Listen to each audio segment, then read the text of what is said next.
Java. Love it or hate it, it's certainly here to stay. If you've not been keeping up with the updates over the last few years, it's easy to miss all the exciting features that have been added. Functional programming, stream processing, reactive paradigms, serverless, and honestly, so much more. That really is only kind of touching the surface. Here to talk to us about that is a duo we're very lucky to have at ETE, and a talk I'm personally very excited to hear. James Ward is an official Java champion and the Kotlin product manager at Google. Bruce Eckel is the author of Thinking in Java, as well as a list of other titles, most recently Atomic Kotlin and On Java 8. Together, they host the Happy Path Programming podcast. They also authored First Steps in Flex. James and Bruce, welcome. Hello, welcome everyone. So did you just become a Java champion? Is that? Yeah, I don't know, a couple months ago. Was it? Oh, yeah. Okay. I just saw the tweet. But they disallowed you because you said bad things about Java, right? Did they? I don't know. I haven't been paying attention. I don't know. I know that they wanted to bring you on at some point. No. And it goes to a vote. No, it happened several years ago. Yeah. So. Oh, did you actually get it? Oh yeah. Yeah. Okay. Yeah. So we're both Java champions. I guess we are. Yeah, I guess we are. Okay. All right. Well, Jack, that was an amazing introduction. Like, we didn't even give you that, and you just had everything that was important. So we don't even have to say anything. Nope. So we can just dive right in.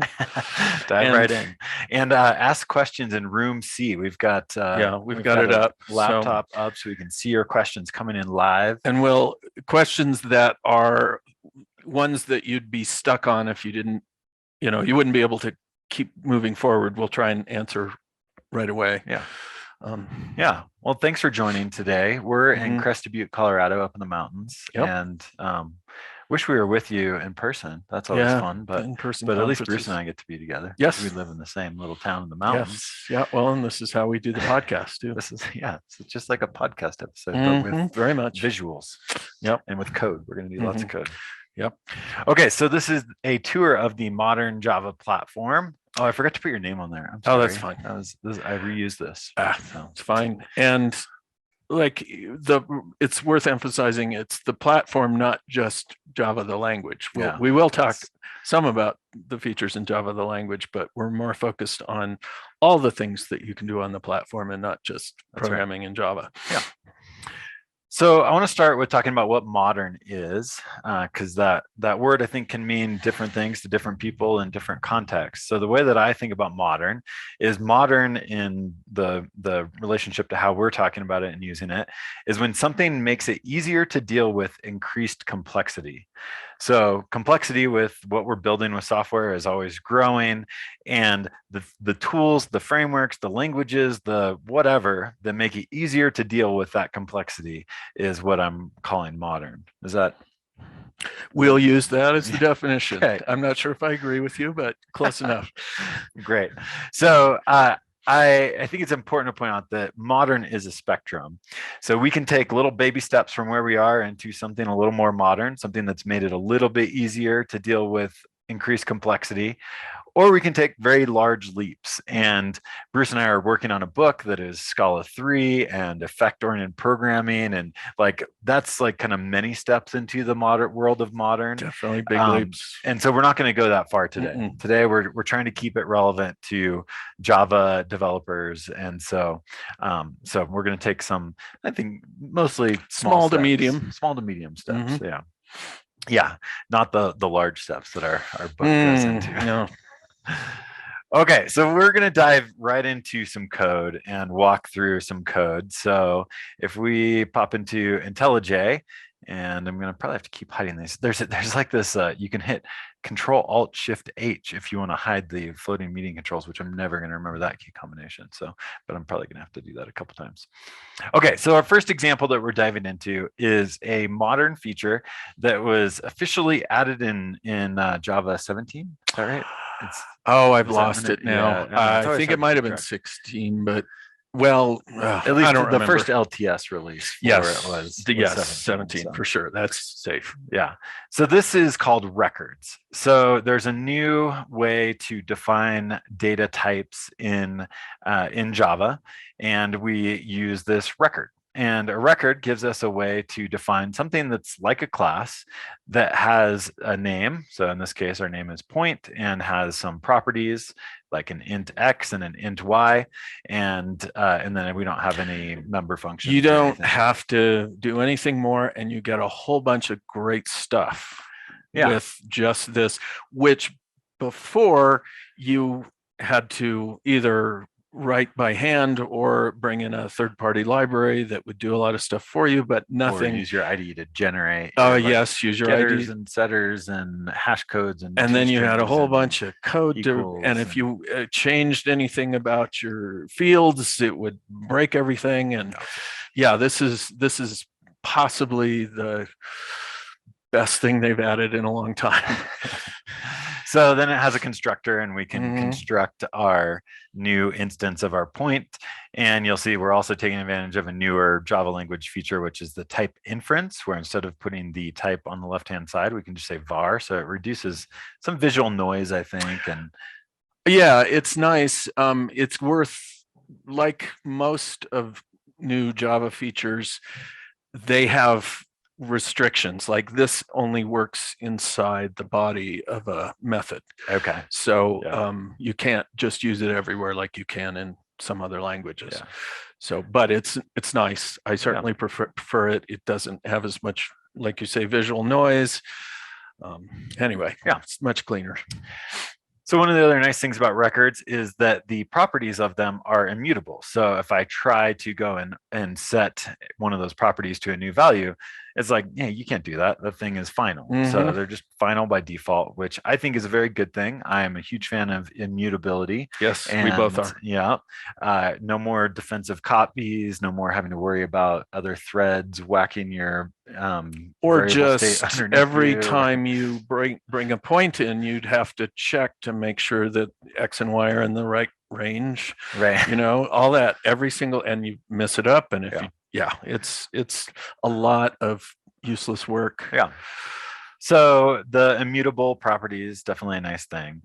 But then we also get an out-of-the-box toString method, which let's run this thing and so we can see what that out-of-the-box toString looks like. So that's our out-of-the-box toString. Nice. Yeah. That looks good. But then I also included a manual printing of this point so that we can see another new feature, which is this multi-line text block. Ripped right out of Python, which has had it since day one, I think. But does Python have the like not the printf style, but the what do you call it when you just shove the they call them references into in Python? It's called f strings. Okay. Yeah. So but you'd have to put an f in front of the of the opening quote. Yeah. So it doesn't have the string interpolation that some other languages have, but at least we've got multi-line strings, which is nice. Yeah. Right. So that's a few nice new features in Java, which hopefully you can get onto Java 17 and start taking advantage of these, because definitely makes the code a lot cleaner, a lot easier. Well, some of the features were earlier, like I think var was in Java 10, maybe something like that. So they sprinkle them out. Yeah, I'm still in Java 8 on a lot of my stuff, so I got to get up to speed, I guess. Yeah. Okay, anything else to point out on this one? We got it. Okay. Let's go on to the next thing, which is another, I think, really great feature in Java. And this is under a umbrella called algebraic data types, is what you'll hear the name for this in other languages. Algebraic data types have two different data types usually. There's a product type and there's a sum type. And the product type is actually like a record. You can think of a record as being pretty much what a product type is.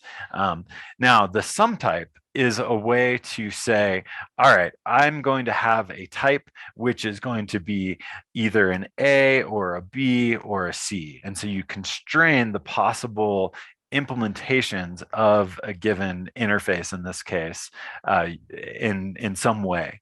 And this allows us to get some really nice compiler features that the compiler is going to do some validations and things that you can't do without a sum type. Yeah, the compiler could do better reasoning about your type. It knows what the constraints of something is.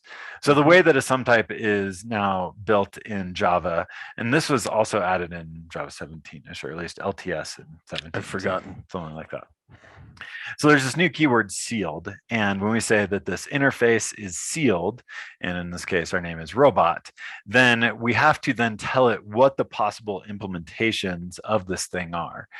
If we can actually leave out this permits, and in the special case of where everything is defined within the same file. Yeah, that's right. So it defaults without it in where all of our implementations are in the same file. And in this case, they are all in the same file. But if we wanted to allow other robot implementations outside of this file, then we would do the explicit permits and be able to permit which ones are valid. And just in case anyone is confused by this, the sealed interface does not have to be inside of a class. That can just be a normal. It's like any interface. He just happened to define it inside of HelloSum. Yep. So we've got our 3 different implementations of robot. We've got a vacuum, a snowblower, and a lawnmower, all of them implementing robot and all of them having unique functionality. So that's all pretty straightforward. But now let's take a look at how we actually use it and get some of the benefits of a sum type. So here we've got a function robot stuff, which takes a robot as a parameter. And the typical way that you're maybe used to dealing with something like this is that you're going to check to see, all right, is this robot a vacuum? And if so, then you're going to cast it to a vacuum and perform the operation on it. But one of the cool things using a sum type is now the compiler can be like, if I'm trying to do an instance of check on a sum type, the compiler knows that this thing can only be a vacuum, snowblower, or lawnmower. And so when I try to compare it to something else, the compiler's gonna be like, hey, that's not valid. String is not a robot. So that's a nice feature. But you still have to do that cast. But there's a new way to kind of do this all in one step where now there's, and I think unfortunately they use the phrase pattern match, which concerns me, but it's not really a pattern match. They call it a pattern match. It's not the same as pattern matching in most languages. Kotlin, it's referred to as a smart cast. I called it a type predicate cast because that's more complicated, but yeah, sure.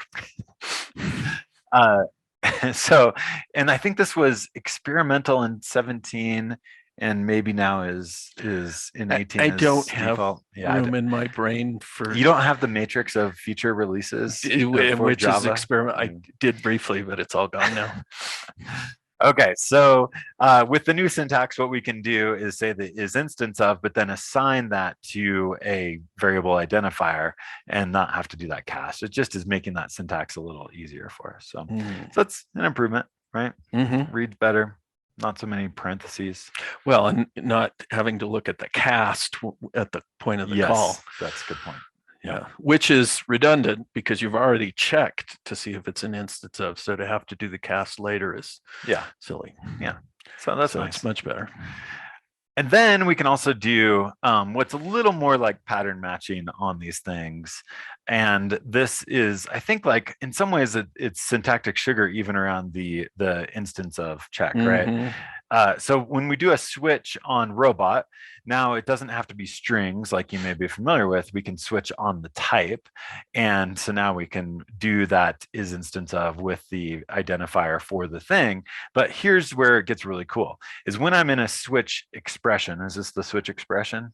Yes, because it returns a result. Oh, we could have actually. Well, we're not. I think we just println, so we're just returning unit from all these, anyways, or void. Okay, so it wouldn't be useful to actually assign it, but this is the switch expression, and one of the cool things that it does is now because we're in the sum type, it does exhaustive checking to make sure that we are actually matching on all of the cases. Well. Almost all the cases. That's right. So if I comment out the lawnmower case, then the compiler is going to be like, hey, your switch statement. Oh, it's funny that the error says switch statement when I think it should say switch expression, but anywho. Well, you're not returning a value. Oh, maybe so. So it's like, hey, you're using this as a statement. Yeah, I think you actually do you have to say return? I think I would have to actually do a return. But so we now have exhaustive checking that we're handling all the cases. And there is some way to do a default handler, isn't there in Java? Yes, but I know too many languages and I can't remember it off the top of my head. Yeah, I don't know if it's case underscore or case something. Or default. No, I think it's default. Did you just say default? Yes, you do say default. Let's try it. default. Hey, look at that. Yeah. IntelliJ is even like. Yeah. And then what do we do with in the default case? Just say null. Return null. No. Oh, it doesn't like that. Yeah, what does it say? Like return null. Cannot return a value from method with a void result type. Oh. Huh. Don't know what to do in this. Oh, it's returning from the entire method. Yeah, right? that's right. why. Okay, Yeah, well, just say. Anyway, that's okay. Printf. That's good. Could do a print. Okay. Okay. So, anyways, nice to have the exhaustive check-in there, but not completely exhaustive. Oh, that's right. It's not completely. Try putting in case null. So I'm going to check on case null and say, all right, let's do our system out println. You can tell I'm not usually programming in Java because there's like shortcuts for all this stuff in IntelliJ. But yep. But it didn't force you to check for null. That's was right. A huge robot could have been null, but I didn't have to provide the null case. That's right, which is a huge missed opportunity. Yeah, here, but doing better null handling. But it's well, we'll see some better null handling. Okay. A little bit. Okay, so that's our sum types in Java. So good stuff there. Definitely some good language improvements. Now let's go on to next couple things. So in this case, I've got a couple of records here, and my records are this tree of things. So I've got a meseeks, which has a thing, which has a plumbus, and the plumbus has a string. So and now we're going to construct our tree, but in our meseeks2, you'll see that my plumbus is null. And we're going to then use another new feature, which is these of collection creator things. And so we can now create our set of those, and then we're going to iterate through them and traverse down that tree and get to the string within the plumbus. So let's run this thing and see what happens. You may have already guessed that, yes, we are in fact going to get a null pointer exception, but at least now Java gives us some better information about where the null pointer actually happens. So, yes, to reduce the amount of despair that happens when you see a null pointer exception. Right. Yeah. Oh no. You're just like, no idea. It's going to be the whole day. No. Yeah, that's right. Yeah, so the null pointer, better null pointer stuff in there. So that's nice. Yeah, so I think that's some good stuff in there. Good language improvements. So let's pop back to our slides here. So we went through some of the new Java 11 plus features. There's also a couple things that are new and useful. So modules, of course, JShell, a new REPL for Java, which I haven't used very much, but when we tried it out, it works. Yeah, it's fine. And then there's a new way to package up JVM based applications called JPackage, which was I've actually used that one a few times. And what does that do? So if you normally, like when you had a Java application, if I wanted to give that application to you, I would just have to assume that you've installed Java, right? And then you can run the thing, which may be a bad assumption because maybe you don't have the right version, maybe you don't have Java, whatever. So JPackage actually will take my Java application, the jar files, assemble them with the JRE, but it will create an optimized package. Now, because of the module system, it knows what it can push out, what you're not using. And so it creates these executables that then you can package for Mac, Windows, Linux, whatever. And so it makes it easier to kind of package a Java application. Sounds like an improvement. It's an improvement. Okay. Yeah. I've used this for desktop applications. Yeah. Nice. Yeah. People still make desktop Java applications? I did with Kotlin. Okay. With Kotlin native. Oh, okay. Yeah, or not Kotlin multi-platform. Okay. Yeah. Okay, so maybe this would be a good point to hop to the question we have over here from Daniel. Let's see. Can you speak to any benefits that accrue to other JVM languages? Particularly curious about Clojure, Kotlin, and Scala coming from advances in the Java language and or the JVM. I think most of those are not dependent on the Java language, but the JVM. Yeah, so there's definitely benefits in the JVM that they're able to take advantage of.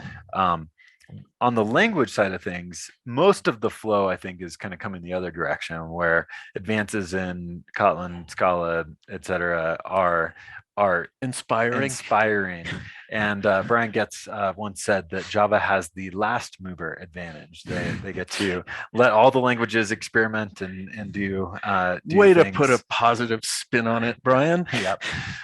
So yeah, I think on the JVM side, certainly there's a lot of advantages that the alternative languages benefit from. On the languages side, I see a lot of kind of inspiration coming from. But I don't think we're going to see anything really big until Project Loom.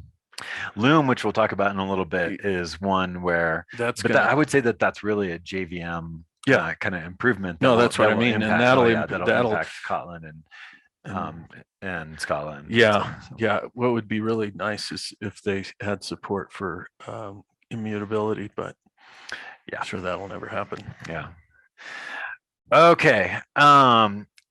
So this is actually Matthew's question. I think is a good segue into where we're going next, which is to some Kotlin. So we have an example application we're going to walk through to show off some language features on the JVM with Kotlin that are further along that spectrum of modern. And then we're going to weave into that. So if you're not interested in Kotlin, that's okay, because we're going to weave into that a bunch of other JVM kind of Java ecosystem stuff that's really awesome as well. So let's hop into the code for that. So this is, let's close that one. I think let's try to close that one so that I can, there we go. Okay, so the application I'm going to be walking through, and let's minimize that. The application I'm going to be walking through, it's just this like very, very basic database application where we store bars. So we can say, hello, Philly, right? And add a bar to our database. And yay, hello Philly. So when you say bar, I assume it's like foo and bar. Yeah. Okay. Or who knows, maybe like an actual bar. Oh, okay. With a name. It is just a object with a name. So nothing very exciting. But this is the application that we're going to be walking through. And because we love tests, we love doing there we go. We love doing tests and test-driven conference presentation. We need a good name for that, like test first and anyways. Okay, so I'm going to run the tests. We're going to start with the tests just to make sure it still works. To make sure it still works. But this is going to get us started on some of the cool stuff that we're going to see. So this is a Spring Boot Kotlin application and database underneath the covers using Postgres. And here is something that I think is just one of the best things that's happened in the Java ecosystem for a while. Is you'll see that in the logs here, it is actually starting up a Postgres database for me, running my tests, my integration tests against that Postgres database. And you'll see that my bar repo works test passed. So that's all good. So it actually, when it ran this test, it used Docker to start up the Docker container for Postgres as part of my testing cycle, ran my test against that Postgres database, and then shut it down. And this is part of Testcontainers? Yep. So this is the Testcontainers project. And this makes, this alleviates a whole class of bugs where in the way that I used to do things was I would use a database called H2 for local development and local tests. And H2, it's nice. It's an in-memory database for Java. So it's fast. It's fast, but the downside of it is that I don't use H2 in production. I use Postgres or whatever in production. And so I had this disparity between what I was doing in development and testing and what I was doing in production, and that caused issues. Sure. And so Testcontainers allows me to keep that same version, that same database across my tests, local development tests, integration tests, CI. So no surprises when you deploy it. That's right. Yeah. And it just makes it super easy. You can do this with like Docker Compose, but then the Docker Compose lifecycle is outside of your testing lifecycle. And so what Testcontainers does is it just makes managing the resources that you're using just part of your typical lifecycle. And they've got Testcontainers for Postgres, for Kafka, for kind of anything you can imagine. Wow. So, and you can create your own. So it's primarily database oriented. Testcontainers is. I would say it is service oriented. Like if you have some service that you are dependent on, then you can there is either an existing test container for that service, or you can potentially create a test container for that service. So I actually have applications that are microservices, and I create a test container for microservice A. Microservice B calls microservice A, and I can just use test containers to like create the test container for that thing, spin it up, make my integration test calls from microservice B to A, and then shut that thing down. So yeah, so not just for databases, limited, but probably very commonly used for databases. Yeah. Okay, but services in general. Cool. Yeah. Okay, so let's so test containers I love, and I want to show you how we actually make the connection to that. There's Testcontainers has this integration with Spring Boot. So to tell it to spin up the test container for Postgres, I just set my connection string to this R2DBC, TC is for test containers, Postgres, and it just does everything for me. So super easy. If you're outside of the world of Spring, then there's different ways that you can kind of control that, what the test container that is needed to be spun up and how it spins up and all that kind of stuff. You can do that in a bit different ways, but Spring has great support for the test containers built through just a dependency that you add. Nice. Okay, so let's go take a look at some Kotlin code. So I've got my test here, my Spring Boot test. It's a bar repo test. I am auto wiring into it a bar repo. So this is dependency injection, injecting in my bar repo. And let's go take a look at bar repo. So bar repo is just an interface which extends the coroutine CRUD repository in Spring. So this is something in Spring where to get database connectivity to my Postgres database, that's all I have to do. Now I get save, find methods, all the database, different database interactions that I would want. But there's some cool stuff that's happening here that I want to walk through. So one of the first things that's really important about this is that because I'm using this coroutine CRUD repository, it is actually using a non-blocking or reactive driver underneath the covers. That's the coroutine part. Yep. So the non-blocking reactive driver, instead of JDBC is blocking. When I make a JDBC call, you got to wait for it. Got to wait for it. I'm consuming a thread until that response comes back from the database, and that's just an inefficient way to use resources. Whereas the driver underneath here is called R2DBC, and it's a reactive driver. So that means I need to have some way to be non-blocking, to be asynchronous. And the Spring folks, they have a couple different ways to do that. You can use RxJava, you can use the Spring Reactor interfaces, or because we're in the world of Kotlin, I can use coroutines. And so I want to show you how those coroutines end up getting exposed here. So, but all of this is to be non-blocking is the point of all that.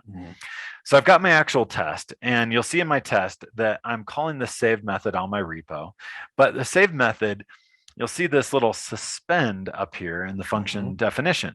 So it is a suspend function, and suspend functions are a way of doing asynchronous programming in Kotlin in a non-asynchronous fashion. You forgot all the semicolons. That's right, no semicolons. So the suspend function is the coroutine. It's the way that I use coroutines in Kotlin to be asynchronous and to be non-blocking. So when you put the suspend keyword, actually, is it? I'm not even sure if it's keyword. Anyway, when you put suspend on it, it's saying, okay, this thing is going to get to a point where it's going to wait on something, and at that point, it's going to release the thread that it's using. Or it's going to release back so that you can do something else while it's waiting. That's right. And then at some point, that thing will complete and it'll flip a bit, and then when the event loop looks at this, it's going to go, oh, you're ready to go again. I will resume you. That's right. Okay, exactly. And so when I get down to this next line where I'm calling find all, the save has completed. But I didn't have to write that as a callback style or a monadic style way of dealing with the asynchronousness, the asynchronicity. Asynchronicity. There we go. And then find all is also a suspend function. Actually, it's a suspend function that is a special kind of suspend function. It is a flow. So flow is the way to do a stream with coroutines. So save is just this thing will return a value in the future. A flow is the stream. So it'll continually produce values. And then at some point, you'll have reached the end of all the values and the flow will be terminated. So that's why the find all returns a flow. And there is an interesting thing here, because in many languages that have coroutines, you not only have to say when something is a suspend function, but when you call it, you have to say something like await. That's right. And there was an old version that did have async await style in Kotlin. Yeah. And then they realized they didn't need it. Didn't need it. Yeah. It was just kind of a visual distraction. So it makes it a little easier to read. Yeah. Okay, so I get my flow of my bars out of the database, and then I can do my assertions on them. We'll talk about those in a second. But before so that's coroutines and the reactive non-blocking stuff with R2DBC in this case is the reactive driver, right? And coroutines is the way that I'm programming that. And then I noticed that you're using the run blocking. I mean, is that a builder? This is just a way to provide a block of something that run blocking will say, this whole thing is going to get wrapped up into something that blocks and waits until it's all done. Until the whole thing is done. So instead of having to do the usual thing, which is to put a join at the bottom, join, have to do or what we could do if this wasn't a test is make the function that is doing all of the suspend function calls, make that also suspend function. So you can propagate out that information as well. But in the case of tests, I actually want my test to wait. Like I don't want you want it to go to completion. That's right. And so that's why in this case I'm doing the run blocking here, is that I do want my test to actually finish running all those coroutines before it is exited. Well, and the function. Somewhere in your program, presumably you're gonna say, okay, we want everything to get done. Yeah. Okay, so now let's look at this count function. So bars we know is a flow, but count is a special kind of function. So count actually is an extension function where this is a new language feature that we see popping up in many new modern languages, where it's a different way of doing polymorphism. So you've written about polymorphism, and now your brain is getting twisted around into polymorphism is not necessarily just about inheritance, that we can do polymorphism very limited in other ways. It just means that your function will accept, well, a function parameter will accept more than one type. Yeah. And it's like, now I'm embarrassed for having taught it the limited way for all this time. So the flow that bars doesn't actually have a count function on it. Instead, we import this extension function called count, and count, if we look at the definition, is an extension function on flow of T. So now that we've imported that, what's an extension function? It's just a different way to do polymorphism. Oh, I guess you could. Oh, gee, I'm not sure if I would. I don't know. Actually, I haven't thought of extension functions in terms of polymorphism. That would be ad hoc polymorphism. Yeah, which is like overloading. But I don't know. I mean, this is just a way to. We're adding functionality generic functionality to a thing. I'm going to have to think about that one. I don't have an answer for that right now. First is also an extension function on flow. So anyways, nice that we can that we can have these extension functions. You can create your own, whatever. There's a bunch in the standard library, and libraries usually ship with extension functions as a way to add behavior to existing things that you can't like shim into the hierarchy, into that. The only limitation is the extension function can't see anything that's private. So that's a good point. Yeah, but it gives you a way to express something that otherwise might require, a bunch of ugly code. Yeah. Do we have a question? We do. Well, one is, I love the back and forth. I want to podcast with these two chatting about code. Well, have we got a podcast for you? That's right. That's the Happy Path Programming podcast. Yep. But the other thing is, so suspend is similar to async, and there's just no need for the await. Is that accurate? That's exactly This right. is our current understanding that is correct. It's when you call a suspend function, the compiler knows that it does. You don't need the extra verbiage there because it knows that thing is async. Which makes me now wonder why the other languages said that they had to put that in. I mean, I'm now puzzled about that. I'm going to have to figure that out. Okay, so let's can you opt out? You can not use suspend functions, but a lot of libraries use them. So right. Yeah. Possibly, yes. I mean, that's certainly a Python. Okay, so let's take a look at our bar constructor. So obviously we're creating a bar, and let's go take a look at this.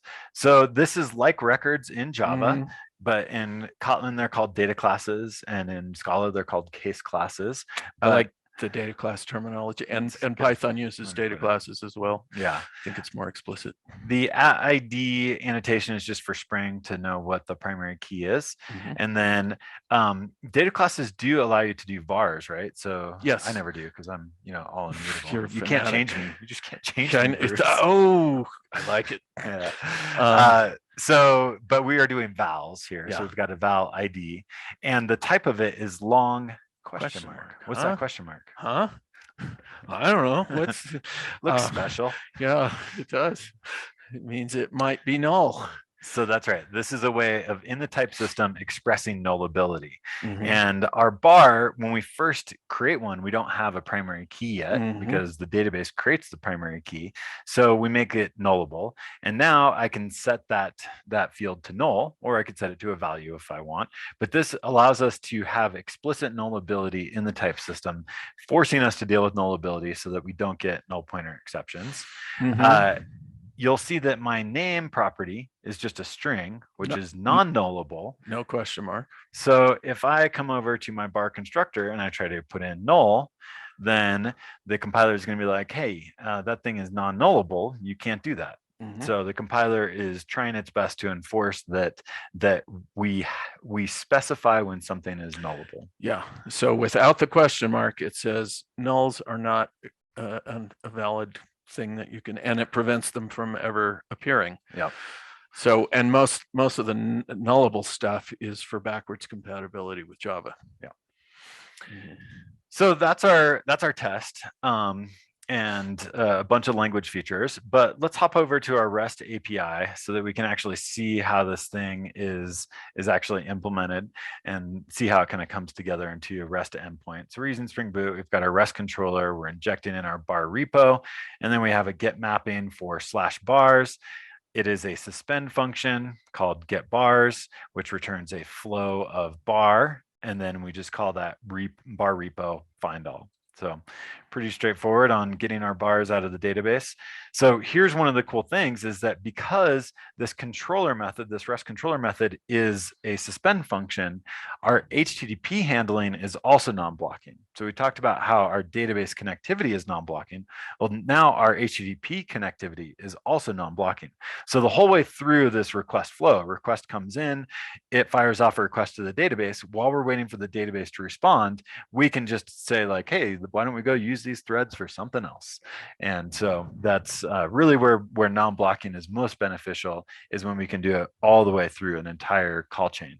And we're using a database here, but same is true for like an HTTP client. Spring has a reactive HTTP client so that you can call other services, whatever, and be non-blocking all the way through those as well.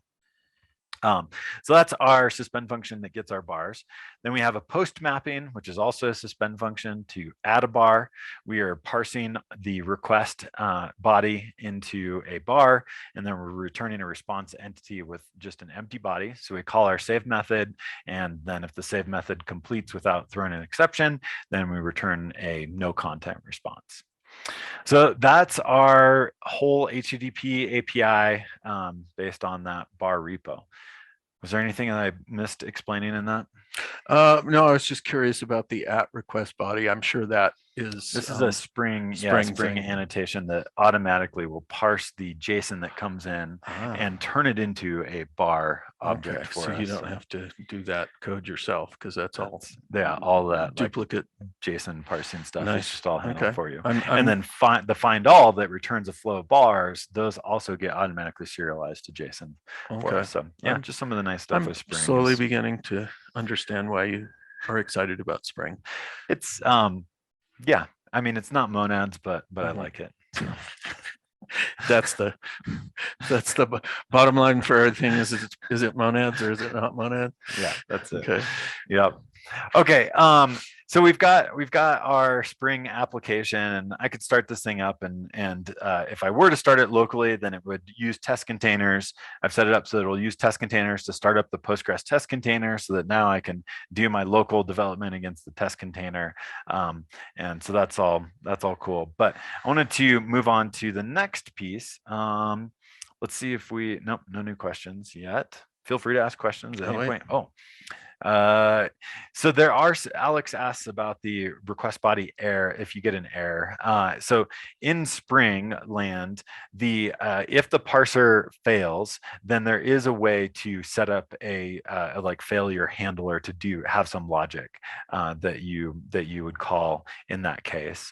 I don't remember it off the top of my head, but yeah, absolutely, there's some way to do error handling. But you called it a failure handler and not an exception handler. So is it a special?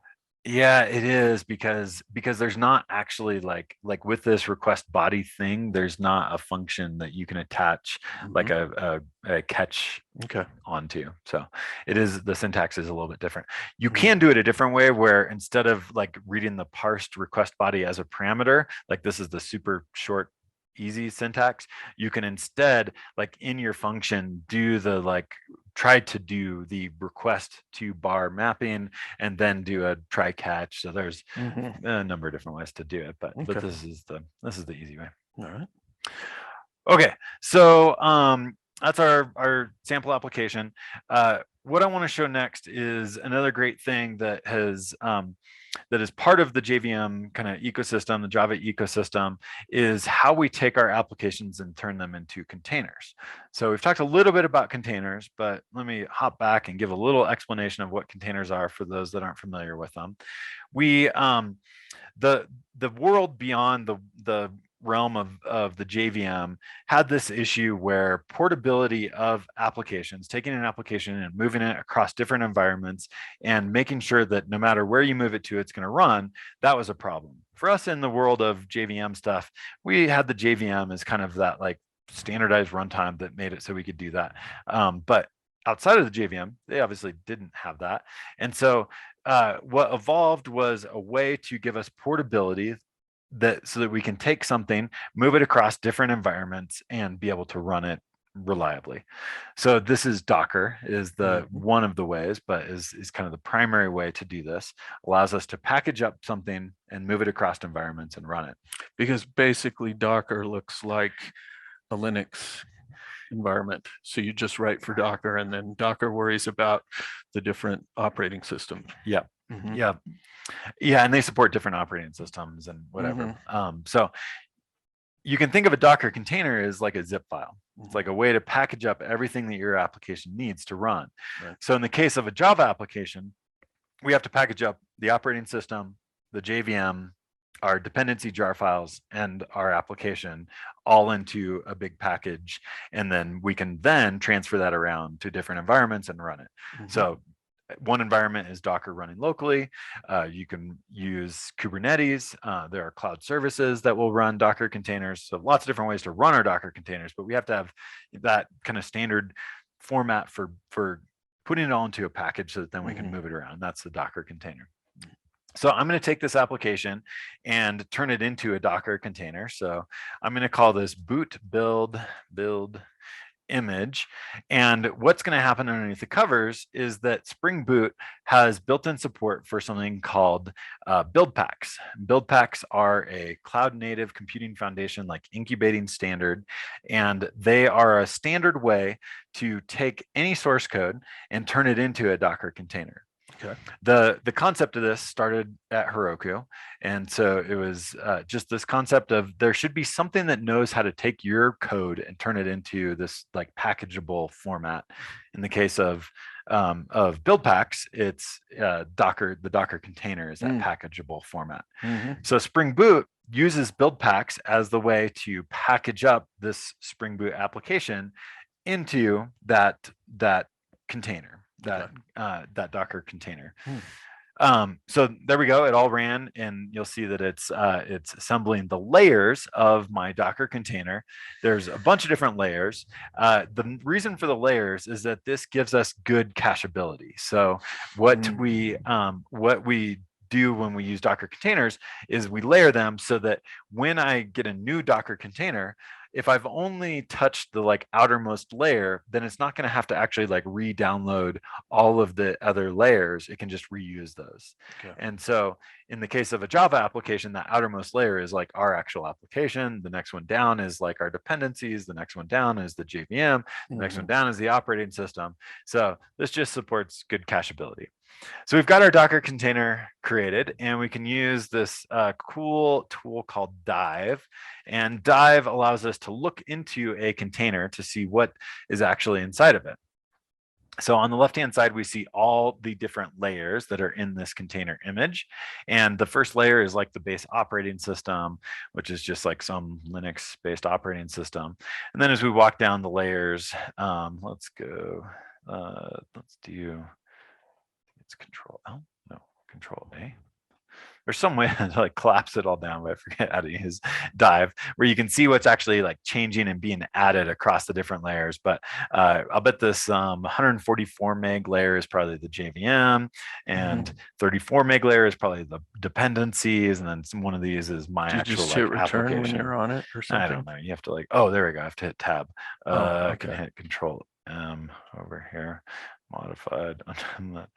There we go. Okay, so now we're seeing the things that change in the given layer. So, so anyways, you can walk through and see it's just like a file system, like a big zip file with all the files that are needed to run this thing. So we've got our portable now format. We can move this around, run it wherever we want. But our total size of this container image, 276 megs for all the stuff that is needed to run that application. So pretty big, bigger than just my jar files. But okay, so now that we've got my container image created, I'm going to just show you, we're going to run that container image so we can see it actually working. So I'm going to first start up the Docker container. I'm not using Testcontainers in this case because I'm kind of simulating production where I've got a Postgres database up and running. And now I can actually use my Spring Kotlin Postgres container that was created by Buildpacks, but I do need to initialize my schema for the database. So that's this first command I'm going to run is just going to do that database initialization against my data. So great, my table was created.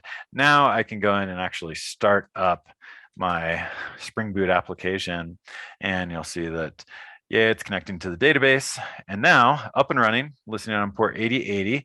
So if we go over into IntelliJ, I can now go make some HTTP requests to this thing. So let's do a post request to localhost 8080/bars. It's going to be JSON content, and I'm giving it just the name of my bar there. So let's run that one.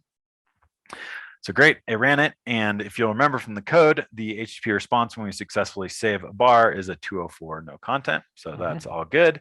And now we can go make a GET request to get our bars. And we see that, yay, there's my array of objects, and I got an ID from the database and my name ASDF there. So great. So my container all works, running in Docker, Dockerized, and that's all good. So Buildpacks, I should point out, we're using them here just in the context of a JVM-based application, but you can use Buildpacks to really take any kind of source code, Python, Go, whatever, compile that down into a container image. So one of the nice things about Buildpacks is that Buildpacks don't care. Like they will just take any code, turn it into a container image for you. Okay, so that's Buildpacks built into Spring Boot, and nice developer experience there. Okay. So with Buildpacks, could you set up, like, could you have multi-language things with microservices talking to each other and stuff like that? You definitely could. Okay. It doesn't facilitate the communication. You have to do that on your own, but it does. You definitely could use Buildpacks as a way to like standardize taking a bunch of different language microservices and having one way to turn them into container images. So yeah, and a lot of people use it for exactly that, just to like standardize in an organization the process of turning something into a container image. Okay, so that was Buildpacks. Before I go on to the next topic, it looked like maybe there was a question here on. Don't think so. Oh, just a comment on nullability. Somebody likes Kotlin. Yeah, I mean the dealing with the nulls is nice. Yeah, it's sort of it's we observed, I think, that you could have had monads to carry the information, but they chose to actually narrow it down so that you do use nulls sometimes as sentinels to say, or signals to say, okay, this thing isn't the normal result. Yeah, but you're forced to handle it. The language forces you to handle it, so it's there was actually when I had an earlier version of this application, the save method would actually return a T question mark, so a nullable bar. And if for some reason the save failed, then I would get a null. Right. And in the new version with this Kotlin CRUD repository, I think they actually changed it to exceptions instead of returning null. So I don't know about the design choice there, but that was that. But when it was done with the nullable bar, then I had to say, all right, if it's null, then do this, and if it's not null, then it forced you to write the code. It forced me to deal with the possibility that something is null, right? Which I appreciate. Can kind of be a pain, but it's a whole lot better than having to deal with nulls in production.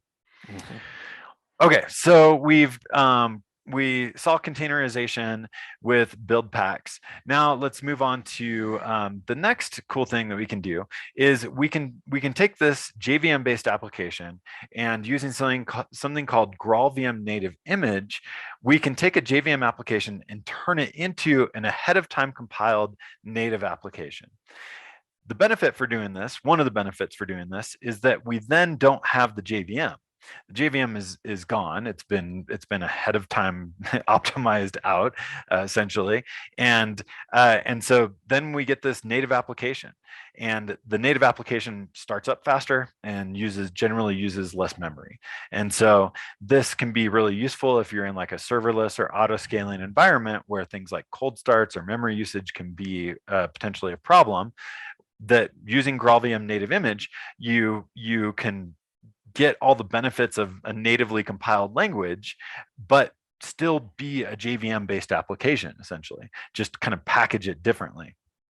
So in my Gradle build, if I did want to turn on this native image capabilities, I'm still using Buildpacks, and I'm just giving Buildpacks a few environment variables that tell it what to do. So this BP native image, if I set it to 1, then it's going to use GraalVM, and then I can set some other things, like I can have it compress this thing, whatever.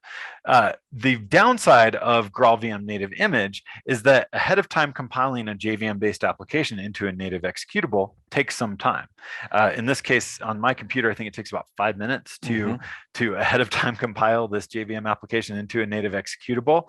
And so, so I'm not going to run this live, but I do want to show you what this actually looks like. I've already pre-done this for you, so we can see what it actually looks like. So I'm going to do my dive, but this time I'm going to go to my native version of this container image. You'll see that I've got a lot fewer layers, and those layers are a lot smaller. My total image size now is 47 megs instead of the 200 whatever it was. They still have a little tiny base operating system that's 17 megs, and then 24 megs is probably my actual file here. If we go to, there we go. There's my compiled native application. So that's now a native application. No more need for the JVM. And so that's great that my container image is smaller, but let me also go and start the native version of this application. So the same application, but just compiled with GraalVM native image. And you'll see that it starts started in under 0.1 seconds. Whereas the other one, if we scroll up, we'll see that one, the other one started in 4 seconds. So we're starting up a whole lot faster with this native application. So this can really help us deal with cold starts. Right. And does that not just impact the end user's experience in terms of responsiveness, but would that also incur a cost? If you got all this in the cloud, you're going to be paying extra for that 4.1 startup versus it depends on how the 0.09? cloud bills. Okay. but yeah, there is a potential that you're using more compute and thus paying more. Okay. But really, I think the biggest benefit for this sort of thing in the cloud environment is that usually you have this load balancer. The load balancer is handling connections that are coming in, and if you are out of capacity in the services that have been spun up, then the load balancer says, hey, I need another instance. So then it goes and starts another instance up. And if you are the unlucky person who made that request that hit the I'm out of capacity through the load balancer, then that user has to wait for that thing to start up. Okay. And so if you just hit checkout on something and all of a sudden you're just sitting there waiting, you may just abandon your purchase, whatever, worst case scenario. Okay. So there is, I think the most impactful part of it is the user experience of users not hitting cold starts, and because the startup time can be considerably less. Okay. Yeah. Just wanted to mention real quick to you guys, at 1:45, the meeting will automatically kind of self-destruct. I just wanted to give you a heads up before. Thank you, Jack. We and that was actually the all that we wanted to show in the modern Java ecosystem here. We went through a bunch of Kotlin language features, test containers, reactive, concurrency with coroutines, containers and Buildpacks, and GraalVM native image. So all sorts of great, exciting stuff in that Java ecosystem. All the code for that one is up on my GitHub. But looked like there was a few comments and questions maybe. So we got a few minutes left to go through anything. Yeah, somebody brought up Arrow, which about monads. So I mentioned monads, and then Kotlin is a great way to do functional programming in monads. Arrow is a great way to do that in Kotlin. Yeah. Right. And okay. Yeah, no, I think that was pretty much it. Yeah. Yeah. So feel free to ask any other questions. I'm excited about all the fun stuff that has happened in the Java ecosystem. Made me more productive. Made me. I mostly do Kotlin and Scala these days. Don't do a whole lot of Java anymore. But you're still doing some Java because you write books about it. A little bit.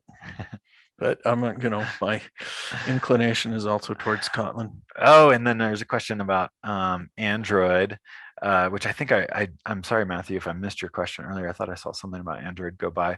But Kotlin is really the primary language for Android. And so if you're doing Android stuff, then yeah, Kotlin is just I thought there was a limit on which version of Java you could use with Android. There is. It's like Java 6 or something. They've updated it over time. Have they? Yeah. But I thought it was legal issues and stuff whereas Kotlin doesn't have them, so they can. Yeah, I mean Kotlin is it's fully supported. You can use whatever version you want. And so, yeah. When I have built Android stuff, I've just used Kotlin. And the primary UI framework for Android now, called Compose, is a Kotlin only framework as well. So. Okay. Cool. So yeah, if you're doing Android, I would say it's time to it would Kotlin. be painful to do it on an old version of Java. Yeah, and things like coroutines, make a lot of sense. For sure. Yeah. Cool. Yeah. I was going to say, if there's no more questions, we can wrap up. I don't know if any. I see a couple. Yep. I think we can wrap up. Somebody is typing. Let's give it one more sec. Okay. All right. Well, I hope that was useful for you all. Thank you all for attending. And Thank you both so much. This was awesome. Yep. Thank you.